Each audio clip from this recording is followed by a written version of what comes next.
Should LA Knight dethrone Roman Reigns? I wish it was a very easy answer, and I wish it wasn't complicated, but unfortunately it is. Now the reality is that LA Knight is a fantastic talent, and he's gotten over super organically since being on the main roster. And I can also admit when I have been entirely wrong about something, and this is one of those situations where I was wrong. Because during the time that Bray Wyatt fought LA Knight, I made the argument that it was a silly booking that would not benefit Bray Wyatt, nor would it benefit LA Knight, because Bray Wyatt was returning and LA Knight was finally getting over, and I just felt like both guys would be screwed by being put in that position where one or the other has to lose. I need to know who made this decision, because Bray Wyatt gets this massive return and he's coming back to feud with LA Knight. Mind you, LA Knight just had a failed gimmick in Max Dupree. So while both of these guys are absolutely talented and great on the microphone and they're going to be able to do some great promos back and forth, there is no momentum for LA Knight. So what the does this do for Bray Wyatt? Like, what does it do for Bray Wyatt? Answer that question. That's what I want answers to. And then what's even crazier about it is that WWE had LA Knight get squashed. But that moment did something very big for LA Knight. It got the crowd even more into him. And then throughout the last few months, we have seen LA Knight really take the WWE universe by storm, which is bringing us to this very point. LA Knight has an Undisputed Championship match at Crown Jewel against Roman Reigns. And I'm excited about it. And I know a lot of people are going to say right off the bat, it's too predictable. There is zero chance that LA Knight can win this match. And you might be right. And realistically, that's probably the likely outcome.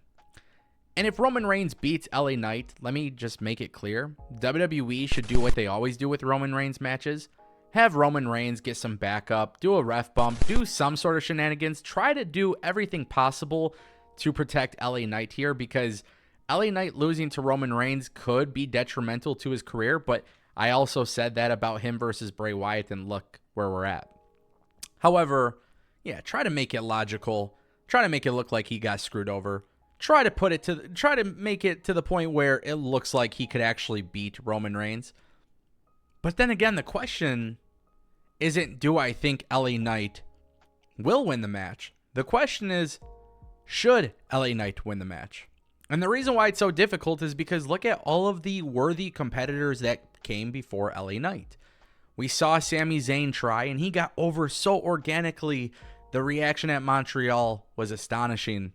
Look at Cody Rhodes at WrestleMania 39. The reaction, the presentation, everything, it just seemed like it was his night. But I knew he wasn't going to win at WrestleMania. It was in my mind this entire time that Cody will be the one to dethrone Roman Reigns, just not at WrestleMania 39. And it looks like WWE is planting the seeds where it's going to be Cody versus Roman, and potentially happening at WrestleMania 40. And by WWE giving us that visual of them looking face to face on SmackDown, pretty much told me everything I needed to know that LA Knight is not going to walk out of Crown Jewel victorious. But should he win the match? I think the real thing that we got to talk about here is the finishing the story. Like Cody Rhodes finishing the story. Is it really about Roman Reigns, or is it about the WWE Championship? See, when Cody Rhodes came back and delivered his promo, and he talked about finishing the story, it wasn't about Roman Reigns. It was about the WWE Championship. But in the last year, WWE has done something to make you think that the story is actually about beating Roman Reigns and maybe less about winning the WWE Championship. But in my mind, I've kind of gone with this belief that Cody Rhodes needs to beat Roman Reigns for the WWE Championship, because that story includes both elements, Roman Reigns holding the belt and the WWE Championship. So if LA Knight were to dethrone Roman Reigns, does it delegitimize Cody Rhodes potentially winning the WWE Championship? And it does. In my humble opinion, Cody Rhodes needs to be the one to dethrone Roman Reigns, because ultimately the story has transcended into something where Cody wants Roman and the belt. Now, I don't know when WWE has plans to take the belt off Roman Reigns. And I love LA Knight. And there's a lot of things he's doing really, really well with. And as a fan, if LA Knight walked out of Crown Jewel with the championship belt, I would have zero problem with that. But also, you got to keep in mind that LA Knight is not more popular than Cody Rhodes. Now, LA Knight being less popular than Cody is actually not a bad thing whatsoever, because LA Knight is still a top merchandise seller.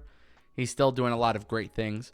But Cody Rhodes is very clearly the guy in WWE. He is the ultimate babyface. And I would say LA Knight is a strong number 2 candidate.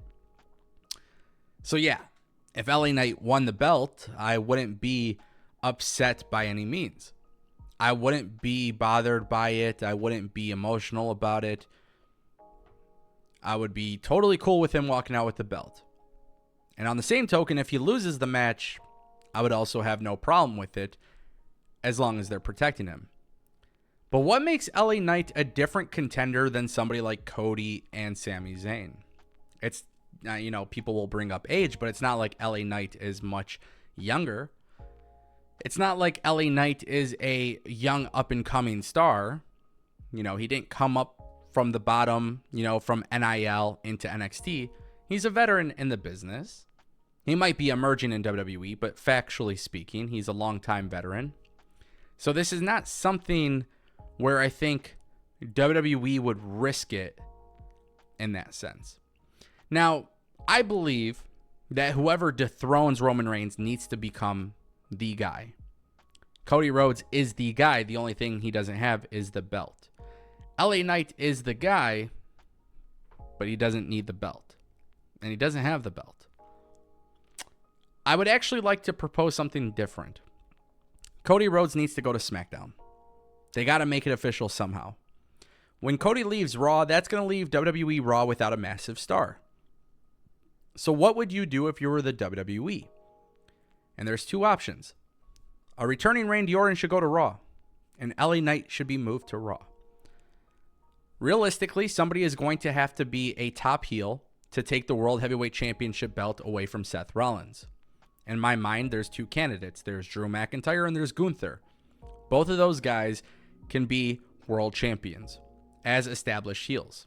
I also think if you really want to be impressive here, we know his career is kind of question marks all over it, but Randy Orton could also be a great heel for WWE Raw. But with Cody leaving Raw, that means they're losing a top babyface. So instead of LA Knight beating Roman Reigns, I would move LA Knight to Raw. And then at some point in 2024, I would have LA Knight become the 3rd World Heavyweight Champion. Seth Rollins holds the belt currently. You can make an argument that a heel Randy Orton, heel Drew McIntyre, or heel Gunther can hold that belt. And then eventually one of those 3 will have to drop the belt to somebody, and LA Knight would be the perfect candidate. That is, of course, if they can continue this momentum. Which really brings me back to the question, if Roman beats LA Knight, does it destroy his momentum? I want to know what you guys think. I love LA Knight. I would not be mad if he dethroned Roman Reigns, but I think the Cody story is much bigger, and I'm open to hearing your comments, and I can't wait to see what you guys think.